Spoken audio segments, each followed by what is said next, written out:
지난 2월 중국 극은 시장에서 믿을 수 없는 일이 벌어졌습니다. 하루아침에 펀드 가격이 31.5% 급락했죠. 거래소가 갑자기 기준 가격 산정 방식을 바꿔버렸거든요. 상하이 선물 시장 가격 대신 글로벌 해운 가격을 기준으로 쓰겠다는 겁니다. 투자자들은 경악했고 집단 항의가 이어졌지만 소용없었습니다. 중국 정부가 은 시장 과열을 막겠다며 강력한 통제에 나선 거였죠. 정부는 왜 이렇게까지 은 시장을 억누르려 할까요? 그리고 이런 극단적인 개입에도 불구하고 은 가격의 장기 상승 흐름은 정말 꺾일 수 있을까요? 지금부터 중국 은 시장의 구조적 비밀과 정부 통제의 한계를 파헤쳐 보겠습니다. 국투 UBS 은선물 펀드, 이름만 들어도 투자자들 사이에선 악몽으로 통하는 상품입니다. 이 펀드에서 무슨 일이 있었던 걸까요? 은 가격이 급등하자 투기 세력이 몰려들기 시작했습니다. 중국 정부는 이 상황을 심각하게 봤죠. 그래서 아침 1시간 동안 아예 가입 신청을 받지 않았습니다. 말 그대로 문을 걸어 잠근 겁니다. 상황이 더 심각해지자 하루 종일 신규 가입을 막아버렸어요. 진입 장벽을 높여 투기 수요 자체를 원천 차단한 거죠. 하지만 진짜 문제는 그 다음이었습니다. 거래소가 기준 가치 산정 방식을 일방적으로 바꿔버린 겁니다. 상하이 선물 시장 가격 대신 런던이나 뉴욕의 글로벌 에일은 가격을 기준으로 쓰겠다고 통보했죠. 두 시장의 가격 차이 때문에 펀드 가치가 순식간에 31.5% 증발했습니다. 피해 투자자들은 당국에 투소하고 고소장을 냈지만 소용없었어요. 정부의 의지가 반영된 조치였으니까요. 중국 정부는 시장이 과열됐다고 판단하면 증거금을 올리고 실물 인도를 제한하고 규정을 바꾸는 등 모든 수단을 동원합니다. 중국의 금과 은, 선물 시장이 가진 근본적인 문제는 뭘까요? 바로 정부의 무소불위한 통제 권한입니다. 서구 시장에서는 상상도 할 수 없는 일들이 중국에선 일상처럼 벌어지죠. 정부가 시장에 강제로 개입하면서 투자자들 사이에서 사기 논란이 터져나왔습니다. 집단 항의도 이어졌어요. 하지만 이런 무대포식 활동에는 배경이 있습니다. 국가 차원의 전략적 의지가 숨어 있는 거죠. 중국 정부는 은을 단순한 투자 자산으로 보지 않습니다. 산업의 핵심 원자재로 간주하거든요. 태양광 패널, 전기차, 반도체 제조에 은이 필수적으로 들어가니까요. 개인들의 투기로 은 가격이 치솟으면 제조 기업들이 타격을 입습니다. 그래서 정부는 가차없이 시장을 눌러버리는 겁니다. 서구 시장과 달리 중국에 투자할 때는 이런 개인 리스크를 항상 염두에 두어야 합니다. 그런데 만약 실물 매문 부족 현상이 심화되면 어떻게 될까요? 중국식의 극단적인 가격 억제책이 서구권으로도 확산될 가능성을 배제할 수 없습니다. 서구 시장은 중국처럼 막무가내식 통제를 하기는 어렵습니다. 법치 시스템이 다르니까요. 하지만 실물 은이 부족해지면 나름의 대응책을 마련할 수밖에 없습니다. 가장 유력한 방법은 뭘까요? 바로 실물 인도 요청에 대한 우선순위를 설정하는 겁니다. 재고가 바닥나면 누구에게 먼저 은을 줄 것인가를 정하는 거죠. 최우선 순위는 당연히 산업용 수요입니다. 반도체, 태양광, 전기차 같은 국가 기반 산업이 마비되면 경제 전체가 흔들리니까요. 두 번째는 기업들의 수요입니다. 제조업체들이 생산을 멈추면 일자리와 수출의 직격탄이 날아가죠. 그럼 개인 투자자들은 어떻게 될까요? 안타깝게도 가장 마지막 순위로 밀려날 겁니다. 선물 계약서에 실물 인도 권리가 명시돼 있어도 말이죠.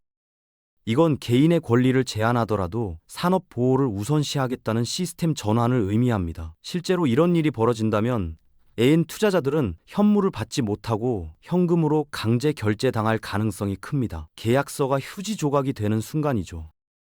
시장에는 차익거래라는 게 있습니다. 지역 간 가격 차이를 이용해 수익을 내는 거죠. 상하이에서 싸게 사서 뉴욕에서 비싸게 파는 식입니다. 이런 거래는 원래 시장 가격을 평준화시키는 순기능이 있어요. 그런데 상하이와 뉴욕의 A인 가격 차이가 벌어져도 차익거래는 현실적으로 거의 불가능합니다. 왜 그럴까요? 가장 큰 이유는 화폐 시스템의 차이입니다.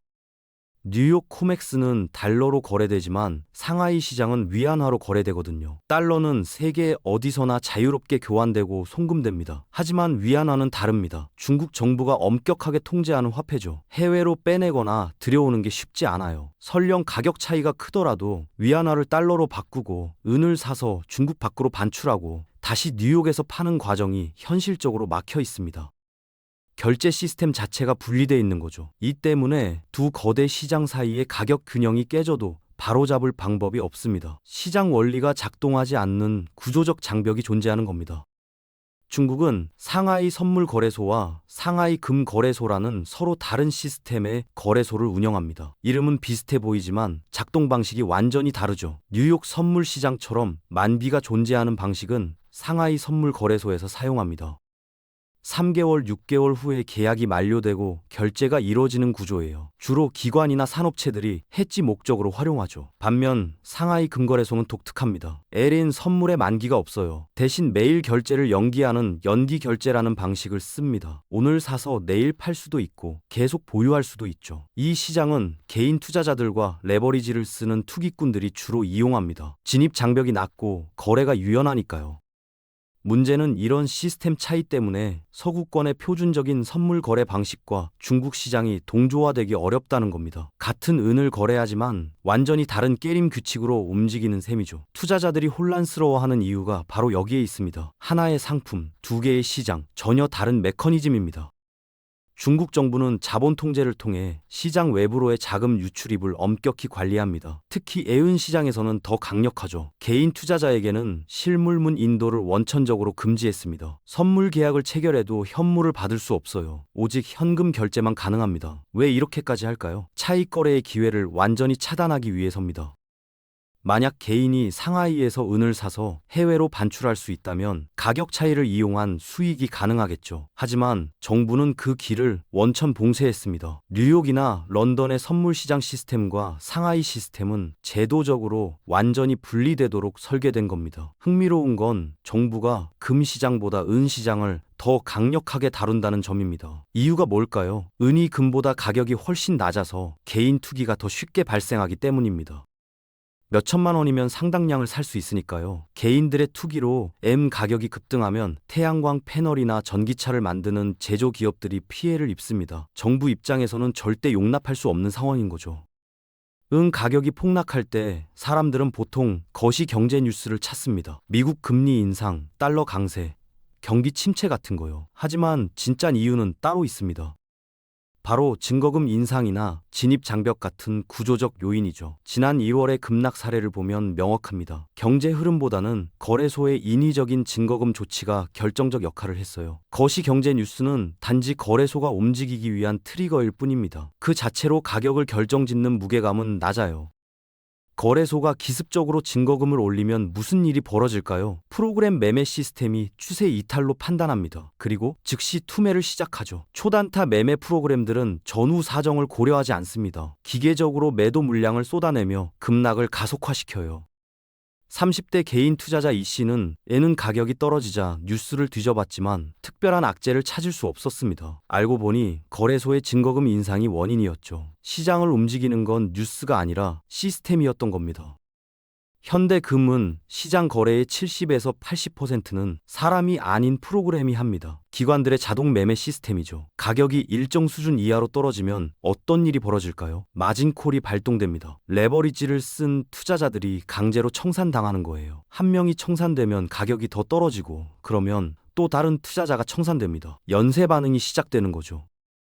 이 현상은 비트코인 시장에서도 똑같이 나타납니다. 급락장이 오면 개인 투자자들은 당황합니다. 뉴스를 찾아보고 차트를 분석하죠. 하지만 진짜 이유는 시스템적 강제 매도세가 동시다발적으로 터져 나왔기 때문입니다.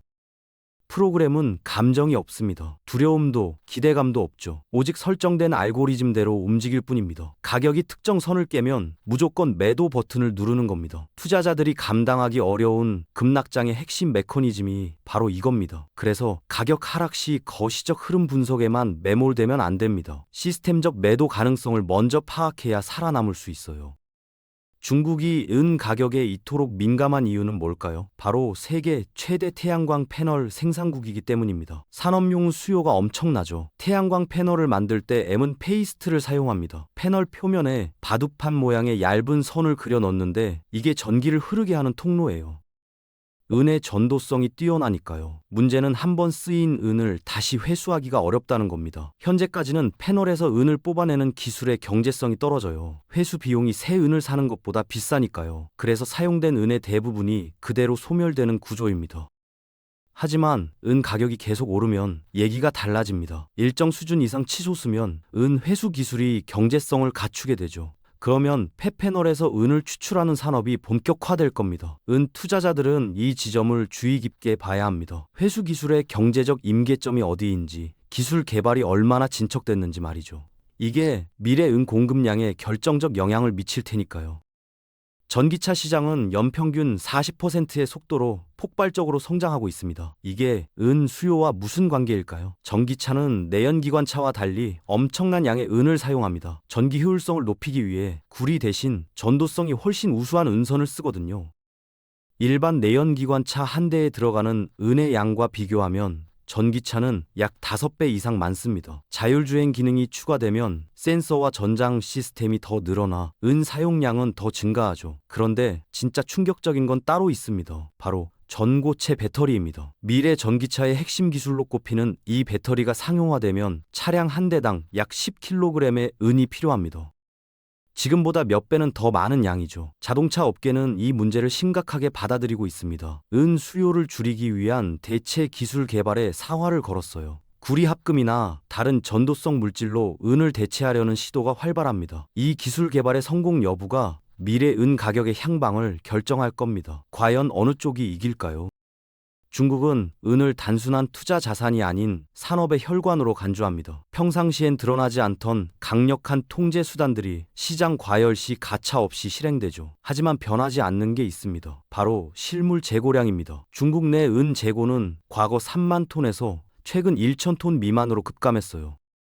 재고가 고갈되는 임계점에 도달하면 정부의 억제책도 한계에 부딪힐 겁니다. 시장 본연의 가격 형성 기능이 정부 개입을 이겨내는 순간 은 가격은 폭발적으로 반응할 가능성이 큽니다. 억눌렸던 스프링이 튀어오르듯 말이죠.